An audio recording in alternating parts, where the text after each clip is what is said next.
Malgré les combats qui font rage non loin d'ici, ces employés vont travailler le sourire aux lèvres. Car pour la première fois en 42 ans, le fruit de leur labeur ne tombera pas dans les mains de Kadhafi. Au lendemain de la libération, Agoko a évincé son patron et s'est désolidarisé de son ministère de tutelle. Aujourd'hui, l'entreprise travaille sous l'égide du Conseil national libyen. Ça aura un impact économique bien sûr sur notre pays. Toutes les ressources et tout l'argent iront au peuple, au pays, et pas dans la poche de quelqu'un d'autre. 100% libyen, Agoko est le plus gros producteur de pétrole du pays. Il contrôle près d'un quart de la production et ce, en grande partie depuis l'est du pays. C'est donc pour cette raison que les combats se fixent autour de Ras Lanouf. C'est là que le principal pipeline débouche. Mais Agoko peut tout aussi bien détourner toute sa production à Tobrouk, en sécurité, à l'extrême est du pays.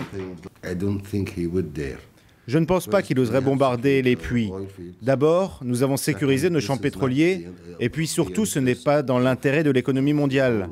Il le sait bien. Nous avons l'un des plus grands champs pétroliers du monde.